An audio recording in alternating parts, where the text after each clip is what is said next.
is a skill that can quickly be learned by anyone. Some of the world's greatest talents, though experts and highly accredited for what they produce, have been inspired by the products of their ability to control their dreams. Scientists like Albert Einstein, Nikola Tesla, and Richard Feynman used lucid dreaming to visualize some of their theories and solve challenging problems. In 1965, Paul McCartney composed the entire melody for his hit acoustic song Yesterday in a Dream. Responsible for smash hits like The Terminator, True Lies, and Titanic, James Cameron has cited that the idea of the movie Avatar came from one of his lucid dreams. Since the movie Inception, Leonardo DiCaprio became one of the most famous celebrities associated with lucid dreaming, and not just because of the character he played. He has since said that even before the movie, he was a lucid dreamer. Lucid dreaming allows you to get profound insights into your own psychology. Sigmund Freud said, "Dreams are the royal road to the unconscious." In a lucid dream, you are aware that you are dreaming. This allows you to vividly experience and remember your dreams, but most importantly, you can control them. A firm distinction must be made between stressful dreams and lucid dreams. On the one hand, the first one can imply you are dreaming that you're late for a very important meeting, and when you finally arrive, everything is closed and no access is granted. A lucid dream, on the other hand, can feel incredibly real and may have the same effects on you as if it actually happened. Basically, you are aware of dreaming in the moment, and sometimes you can also take action in such dreams and direct them as a genuine screenwriter. There are two main aspects of the brain that are held responsible for such lucid dreaming states. Our higher cognitive abilities are controlled by the frontotemporal cortex.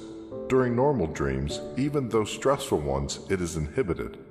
Lucid dreaming changes the brain in the terms of requiring it to take part in a higher level of activity. There is an increase in gamma waves, which represents the frequency of a normal brain activity.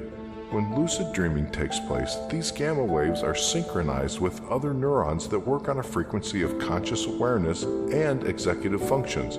Some of them are the voluntary actions and decision-making.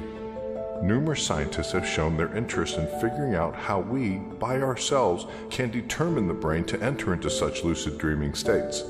The reason behind this desire is that we can better understand how consciousness works and how it is formed. Also, there are several practical uses that can greatly help in many situations. Consider lucid dreaming therapy, that it is thought to hold a lot of potential in treating people with PTSD, post-traumatic stress syndrome, and those that deal with chronic nightmares. When someone's sleep is highly influenced by PTSD, this generally manifests in a recurrent nightmares that focuses on a single traumatic event. People dealing with this disorder get to feel so terrified that they become anxious, and as a result, insomnia and disturbed sleep negatively impact their daily lives. However, lucid dreaming therapy can be a great help for those who are constantly haunted by nightmares. They can understand that what they are dreaming is not part of reality, and so they can redirect their nightmare scenario toward a positive or neutral direction. Understanding how lucid dreaming can be done comes with other great opportunities because you can improve your motor skills through visualization. Many fields use this technique, which has proved to greatly improve performance in sports, music, and even in the medical field. People can actually rehearse their motor skills by using mental imagery in the process of rehabilitation. After the nervous system has gone through a serious damage, they recover their healthy hand control and that of other motor tasks. This works because imagination works. When you create an image in your mind of performing a motor action, the same neural structures are activated as when you actually perform it. This is also valid for dreamed actions. But how does one become a lucid dreamer? There are several methods that can help you induce lucid dreaming, but it's best if you ask a professional's advice. While some techniques may work for one person, it is not necessarily mandatory that it will work out for you as well. However, there is a series of things you can do on your own, and these methods have a high potential of helping you integrate lucid dreaming in your life for your best interest. Numerous approaches have been tried for inducing lucid dreaming, but the most effective of them all, it seems, was the use of cognitive techniques. These have to be performed during the day or while falling asleep. Australian researchers were able to conclude that the winning combination of such techniques is the one between reality testing, mnemonic induction lucid dreaming, mild, and wake back to bed, WBTB. It appeared that the 169 participants in the study they carried out reported the most successful rate of inducing lucid dreaming with these three techniques. The reality testing method is best exemplified in a popular movie, Inception. Through this technique, you have to habitually ask your waking self if you are dreaming or not, and to actually take an action that helps you figure this out.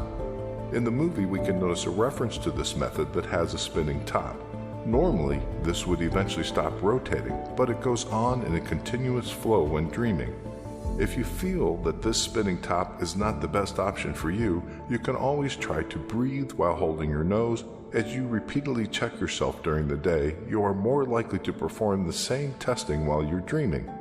This will result in you becoming a lucid dreamer in a world where you can even inhale and exhale through your blocked nostrils. The mild, mnemonic induction lucid dream technique represents a process through which you are asked to rehearse a dream and visualize that it turns into a lucid state. In the same time, you have to repeat a mantra to express the same intention, such as, "Anytime I dream, I want to be aware that I am dreaming." The best results come if you practice it during the time you go back to sleep while performing the wake back to bed method. This WBTB action requires you to set your alarm clock to 1 or 2 hours before your usual waking time. As the alarm rings, you wake up for a couple minutes and then you go back to bed.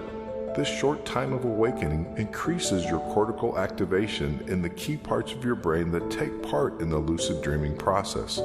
This is when you slip back into REM, rapid eye movement, sleep phase, where lucid dreaming can occur. Moreover, it seems that you might have increased chances of including lucid dreaming if you press the snooze button multiple times. Any of these techniques don't come easy for everybody. You need to put in a lot of sustained effort so that you can witness visible results.